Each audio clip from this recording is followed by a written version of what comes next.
سلام دکتر زاکر نایک. نام من هریس است. من از شهر فینیکس آریزونا در ایالات متحده هستم. من کارآفرین و مدیر بازاریابی هستم. دو تن از دوستان من در آمریکا با تماشای ویدیوهای یوتیوب شما مسلمان شدند. یکی از آنها مسیحی بود و دیگری آتئیست، بی خدا. یکی از دوستانم دیویدی چگونه با یک آتئیست بحث کنیم از شما را به من داد که آن را تماشا کردم. اما آن ویدیو پاسخ سوال مرا نداد. من این سوال را از افراد زیادی پرسیدم، اما هیچ پاسخ رضایت بخشی دریافت نکردم. از افراد باهوش بسیاری پرسیدم، اما در میان تمام دانشمندانی که در یوتیوب دیدم، به نظر من شما منطقی ترین، عقلانی ترین و قابل فهم ترین دانشمندی هستید که تاکنون در عمرم دیدم. و واقعا مهم است که به این سوالم پاسخ داده شود، زیرا هرگز پاسخ قانع کننده‌ای برای آن نیافتم. سوال من دو جنبه دارد، مانند دو روی یک سکه. بخش اول آن این است: من جایی میان آتئیست بودن و آگنوستیک بودن مانده‌ام. مطمئن نیستم در کدام جایگاهم. ببینید، خداوند کل این جهان را خلق کرده و قرآن بسیار سخن میگوید که این کار چقدر زمان برده و کوه‌ها را آفریده و اینکه زندگی قرار است یک آزمون باشد و غیره. سوال من این است: بسیار قبلتر از اینکه خداوند تصمیم بگیرد کل این جهان را خلق کند، قبل از اینکه تصمیم بگیرد انسانها را بیاورد، قبل از اینکه تصمیم بگیرد پیامبر اسلام یا آدم و حوا را بفرستد، بسیار قبل از اینکه حتی برای انجام این کارها برنامه ریزی کند، او نتیجه نهایی را میدانست. او میدانست که در پایان از برخی انسانها ناامید خواهد شد و آنها را به آتش جهنم خواهد انداخت. او میدانست که آنها میسوزند، میدانست شکنجه میشوند و آنجا زمانی است که بابت اعمالشان توبه میکند. بسیار قبل از آنکه کل جهان را خلق کند، میدانست که نتیجه قرار است بد باشد. شاید برای عده‌ای که در بهشت هستند خوب باشد، اما او میتوانست آنهایی را که به جهنم میروند نجات دهد، بسیار قبل از اینکه حتی تصمیم به ادامه خلقت بگیرد. با این حال با تمام منطق خداییش تصمیم میگیرد که این کار را انجام دهد. چرا باید بخواهد چنین کاری کند؟ اگر بخواهم سوالم را اینگونه مطرح کنم: چگونه خداوند میتواند آنقدر سادیست باشد که نقشه‌ای را پیش ببرد که میداند سرانجامش به آن شکل ختم میشود؟ این روی اول سکه است. روی دوم سکه این است: اگر به هر دلیلی من باور کنم که بسیار خوب، خداوند قادر مطلق است و همه چیز را درک میکند و خدا بزرگ است، چرا خداوند در قرآن اصرار دارد که به کوه‌ها بنگرید، به پروتون‌ها و الکترون‌ها، همه چیز چقدر هماهنگ است، من چقدر شگفت‌انگیزم؟ چرا ما را مجبور می‌کند که خلقتش را شگفت‌انگیز بدانیم، در حالی که این کار برای خداوند مثل آب خوردن بوده است؟ منظورم این است که او فقط کافی بود بگوید موجود شو و انجام می‌شد. پس چرا باید مسئله بزرگی باشد؟ اگر خداوند این جهان را ساخته که بسیار شگفت‌انگیز است، برای خود خدا که چیزی نیست، پس من واقعا نباید از این خلقت متحیر باشم. او می‌تواند کارهای بسیار فراتر از این انجام دهد. پس درک نمی‌کنم چرا از ما می‌خواهد که به آنچه انجام داده احترام دهیم یا آن را شگفت‌انگیز بدانیم. برادر سوال بسیار خوبی پرسیدند. یک سوال کاملا خردمندانه، سوال بسیار خوبی است. ایشان برخی از نوارهای مرا در یوتیوب حتی درباره آتئیسم دیده‌اند، اما این سوالی که او را آزار می‌دهد پاسخش را نیافته است. سوال را اینگونه مطرح کردند که خدای متعال همه چیز را می‌داند قبل از اینکه آسمان و سپس زمین را خلق کند، قبل از خلقت انسان. حتی اگر یک نفر هم به جهنم برود، او می‌توانست کمک کند و جلوگیری نماید. می‌توانست کاری کند که ناامید نشود. البته من پاسخ می‌دهم.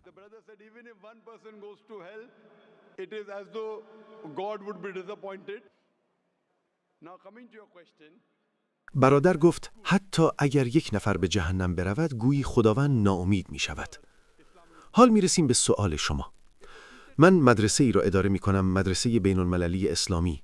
شاید شنیده باشید. اگر معلمی یک امتحان برگزار کند و در حالی که امتحان در جریان است، او در برگه ریاضی بنویسد 2 + 2 = چند است و دانش آموز روبرویش بنویسد 5. معلم می تواند خیلی راحت به دانش آموز بگوید 5 را تغییر بده به 4. آیا این عادلانه است که معلم در حین آزمون و امتحان دانش آموزی را که پاسخ اشتباه می نویسد اصلاح کند؟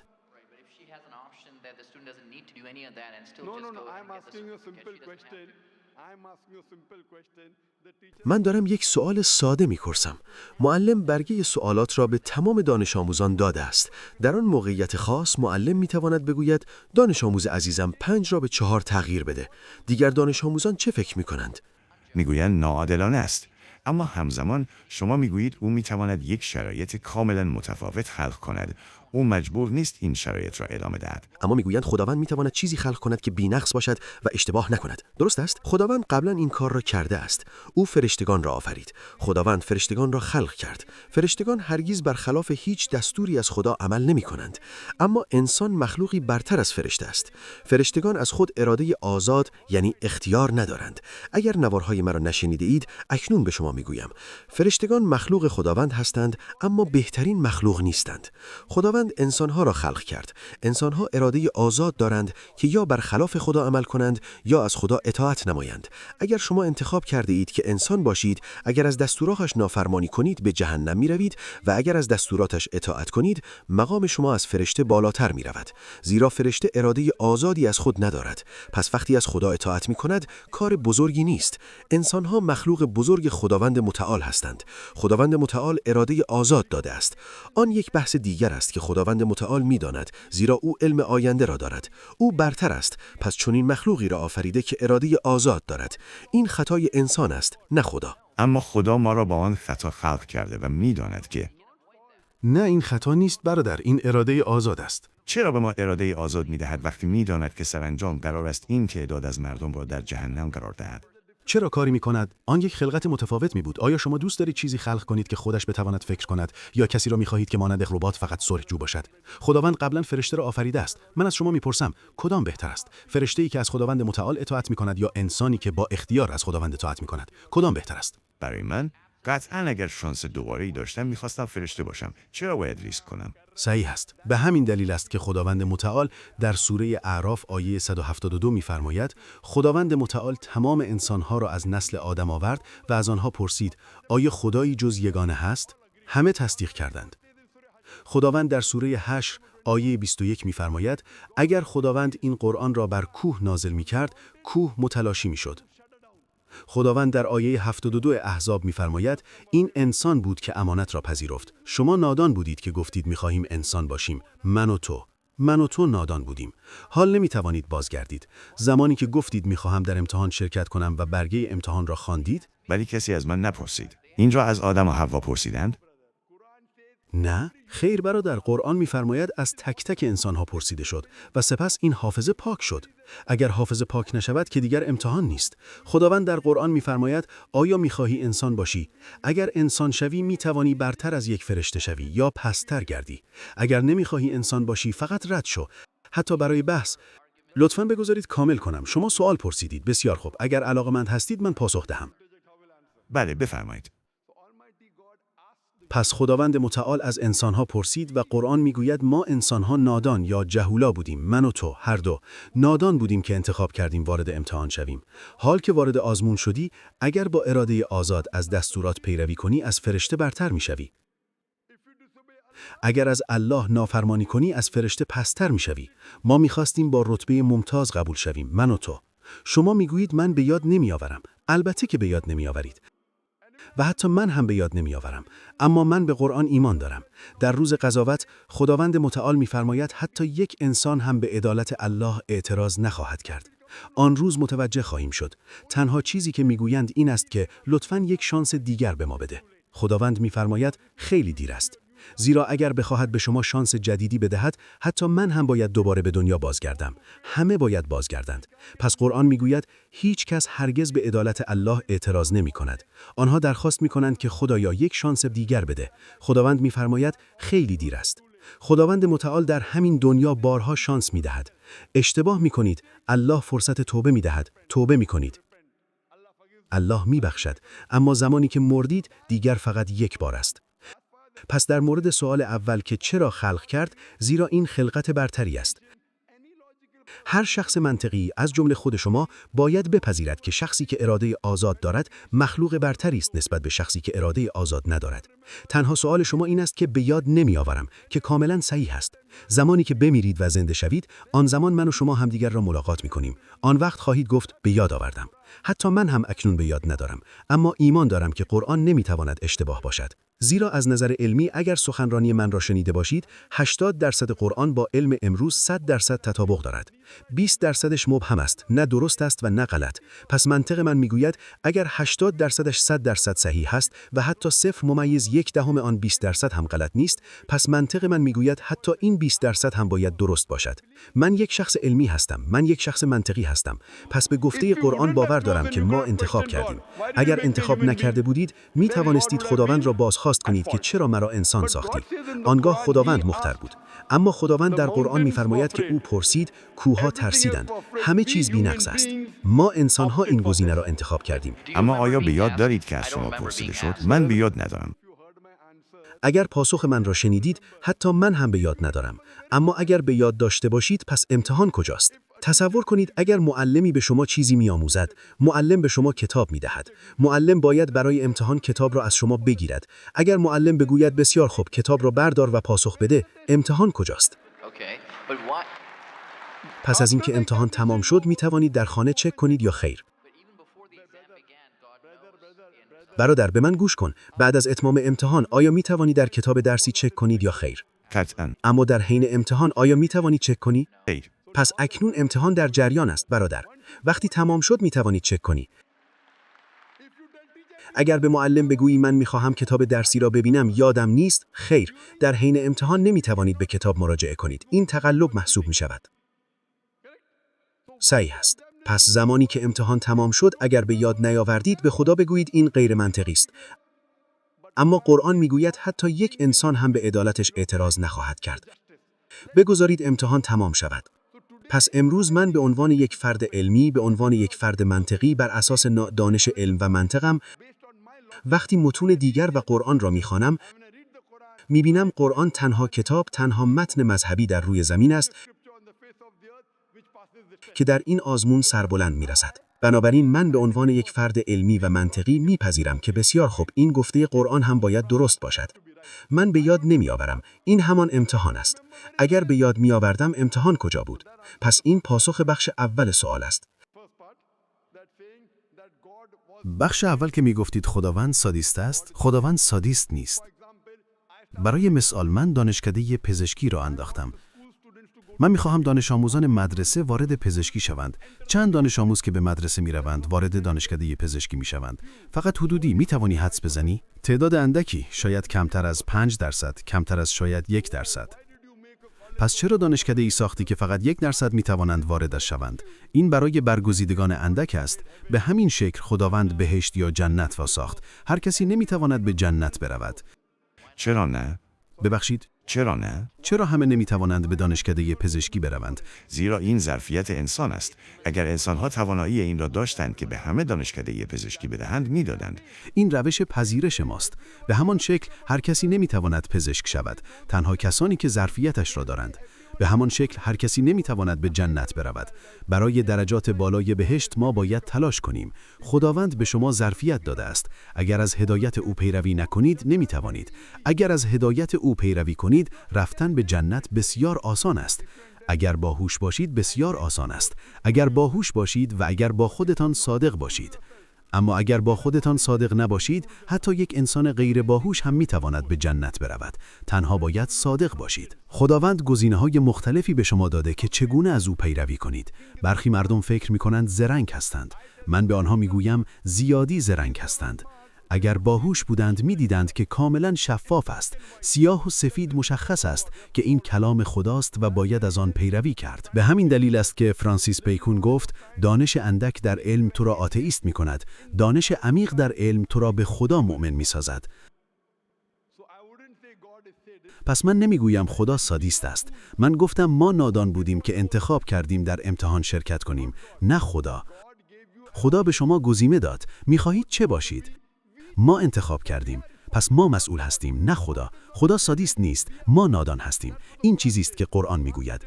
در روز قضاوت انشاءالله متوجه خواهید شد. من و شما هر دو. انشاءالله اگر من به جنت بروم، انشاءالله دعا میکنم. خدایا شکرت، من انسان خوبی بودم و انتخاب کردم که انسان باشم. اگر رد شدید، آنگاه ما خودمان را لعنت خواهیم کرد. امیدوارم پاسخ سوال را داده باشم. حالا بخش دوم، ببخشید، بخش دوم چه بود؟ که حتی اگر باور کنم او چقدر قادر مطالعه است، چقدر داناست، چرا اینقدر اصرار دارد ما را متقاعد کند که به کوه‌ها نگاه کنید، به الکترون‌ها و پروتون‌ها نگاه کنید؟ بخش دوم سوال این بود که چرا خداوند متعال از کوه مثال می آورد که این را خلق کرده است. برای او اینها ناچیز است. میدانی چرا فکر میکنن او این چیزهای ناچیز را میگوید؟ کوهها میلرزند. توی انسان برتری، چرا نمیفهمی؟ اگر قرآن بر کوه نازل میشد، کوه فرو میریخت و کاملا نابود میشد. اما برای ما انسانها هیچ تفاوتی نمی کند. این مثالها را می آورد تا نشان دهد این چیزهایی که بسیار قدرتمند هستند، کوهها و غیره که خلق کرده است، در برابر ارادهش تسلیم می شدند. چرا توی انسان تسلیم نمی شوی؟ او تلاش می کند مثالی بزند که ما نادان هستیم. او تلاش نمی کند از خودش تعریف کند و هرگاه از ما می خواهد او را ستایش کنیم یا وقتی می گوید الله اکبر، خدا بزرگترین است، آیا فکر می کنید این خدا را تغییر می دهد؟ خیر. چه 1000 بار بگویید الله اکبر و چه 1,000,000 بار، او نمی تواند بزرگتر شود. او همین حالا هم بزرگترین است. دلیلی که ما این چیزها را میگوییم این است که این ذهنیت انسانی ماست، طبیعت انسانی ماست که از افرادی پیروی میکنیم که مشهور هستند. ما از افرادی پیروی میکنیم که ستایششان میکنیم. برای مثال، مادرتان دچار حمله قلبی شود. یک شخص ناشناس در خیابان هست که درمانش را ارائه میدهد.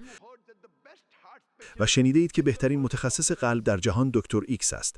اکنون نصیحت دکتر ایکس را پیروی میکنید یا شخصی در خیابان که نمیشناسید؟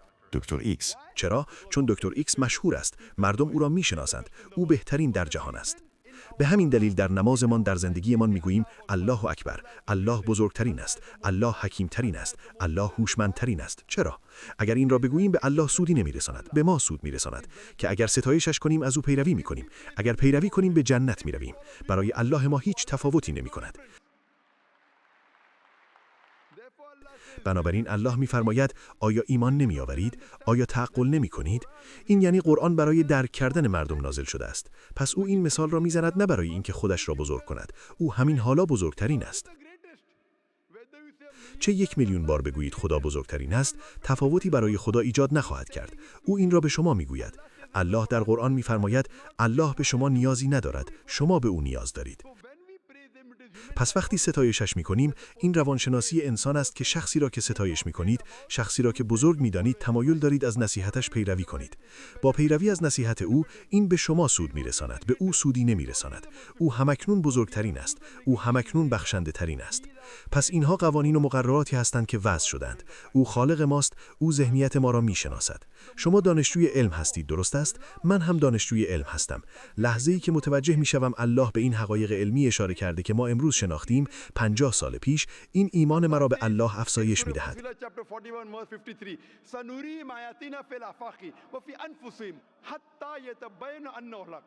Soon we shall show them our signs in the furthest regions of the horizons and into their soul until it is clear to them that this is the truth. So Allah, پس الله این مثالها را می‌زند تا به ما سود برساند. برای او هیچ تفاوتی نمی‌کند. این به ما سود می‌رساند. پس او دارد به ما شانسی می‌دهد تا از او پیروی کنیم تا بتوانیم به بهشت برویم. امیدوارم پاسخ سوال را داده باشم برادر. قدرتش را درک می‌کنم و می‌فهمم او شگفت‌انگیز است و تمام کارهایی که کرده. اما آیا از من انتظار می‌رود که از دستاوردهایش در خلق این جهان حیرت زده شوم؟ چون برای او این یک کار یک ثانیه‌ای است. درست است؟ پس برای او که یک کار یک ثانیه‌ای است، وقتی به شما میگوید الکل مصرف نکنید، اگر واقعاً مطمئن هستید،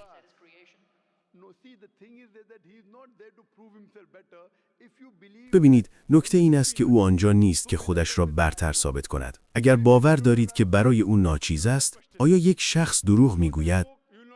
خیر، اما من از خلقتش شگفت زده نمی‌شوم. چون برای او در مقایسه با ما هیچ چیز نیست. شگفت‌انگیز است، ولی برای او هیچ است. درست است، اما در مقایسه با ما، شخصی که میتواند جهان را خلق کند، وقتی به من میگوید الکل مصرف نکن، من فوراً اطاعت میکنم. قطعاً من پیروی میکنم. صحیح. اما آیا باید از خلقتش حیرت زده شوم همانطور که در قرآن گفته شده؟ همانطور که از من پرسیدید آیا باید از خلقت شگفت زده شوم؟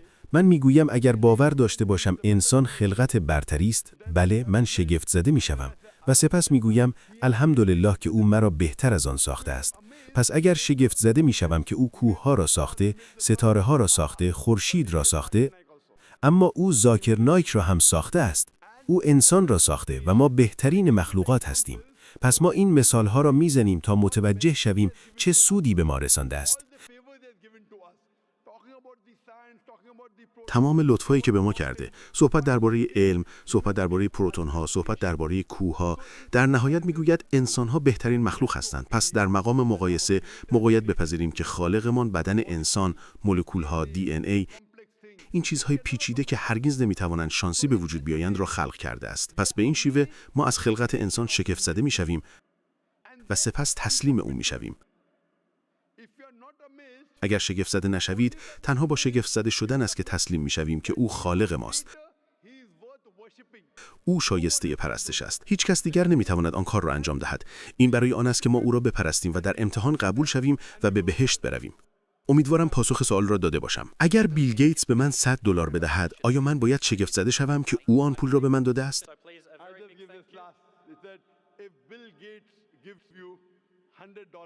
که اگر بیل گیتس به شما $100 بدهد، آیا شگفت زده میشوی؟ برادر، سوال این است که چرا بیل گیتس باید به تو $100 بدهد؟